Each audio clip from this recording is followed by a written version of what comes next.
Perhatikan, yang paling unik, perhatikan, bejana-bejana ini artinya jamak ya. Bejana-bejana ini adalah saluran cahaya dan air dan mereka juga adalah cahaya. Mereka adalah Tuhan dari Tuhan. Loh, kok ini mirip sama kita? Ya, dia juga percaya Tuhan dari Tuhan. Oke.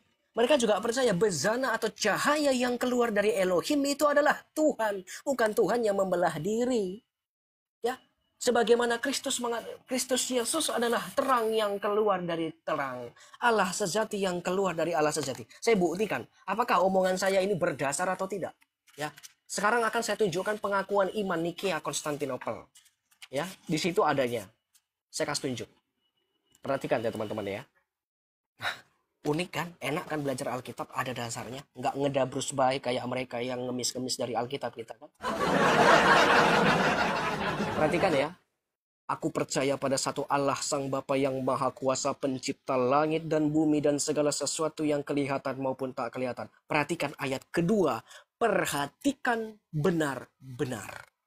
Dan pada satu Tuhan Yesus Kristus, anak tunggal Allah yang diperanakkan dari Sang Bapa sebelum segala zaman, terang yang keluar dari terang, Allah sejati yang keluar dari Allah sejati.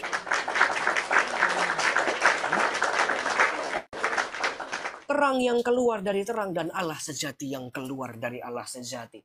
Ya. Oh, konsepnya Kristen beda sendiri. Ajarannya Paulus. Tetapi ke orang Yahudi juga percaya Tuhan yang Sefirot yang keluar dari Allah itu juga adalah Tuhan dari Tuhan dan cahaya dari Tuhan. Ya, cahaya dari cahaya dan Tuhan dari Tuhan. Ya, bejana-bejana ini adalah saluran cahaya atau air dan mereka juga adalah cahaya. Oke, mereka juga adalah cahaya sebab Allah itu cahaya. Mereka adalah Tuhan dan dari Tuhan. Tapi mereka tidak dapat mendefinisikan Tuhan atau membatasi Tuhan. Apa yang benar-benar Tuhan sepenuhnya berada di luar deskripsi ini. Oke. Di luar sefirah pertama yang disebut keter atau mahkota. Yang dilambangkan dengan istilah ensof, tanpa batas, tanpa akhir. Ketika kita mengatakan Kristus, ya, Sang Pantokrator, Allah itu infinity, tidak terbatas, ya sama. Orang Yahudi juga mengatakan Elohim itu adalah ensof. Ensof itu artinya tidak terbatas, tanpa akhir. Makanya kalau Allah tidak terbatas, dia bisa memancarkan powernya berapa kali. Tapi di sini kita baca tadi bejana-bejana. Ada power yang keluar dari Sang Elohim dan disebut Elohim juga.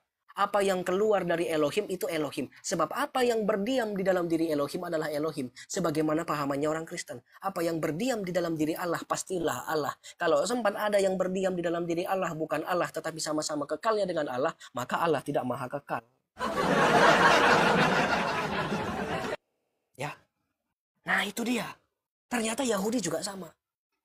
Tapi jangan coba-coba kamu tanya sama Bani Kedar. Karena Bani Kedar punya konsep sendiri yang mereka buat-buat. Sekarang kita perhatikan. Perhatikan ya. Jadi seperti yang ditunjukkan oleh Dr. Benjamin Sommer. Bukan Serafim. Ya. Ada banyak bagian yang jelas dalam tanah. Ya, Torah, Nevi'im, Ketuvim. Di mana kita melihat pribadi atau kuasa Tuhan yang berbeda. Yang semuanya berbeda. Perhatikan. Kita melihat di dalam kitab Yahudi perjanjian lama, tanah ya, ada pribadi nih. Oke, kita catat dulu lagi. Ada pribadi. Ya. Ya, ada pribadi. Kita catat, ada pribadi, lalu kita baca selanjutnya. Atau kuasa. Oke? Atau kuasa. Kuasa siapa? Kita lihat lagi. Kuasa Tuhan yang berbeda. Kita tulis dulu, ya.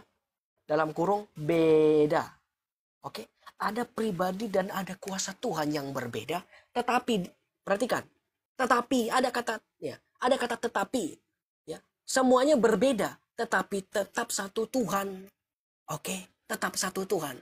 Makanya kita percaya Allah kita adalah Allah Abraham, Ishak dan Yakub yang tidak pernah berubah sampai pada hari ini. Kok beda Bang cara Allah di perjanjian lama dan perjanjian baru? Pernah berpikir gak seperti itu? Tahu bidat marsionisme teman-teman?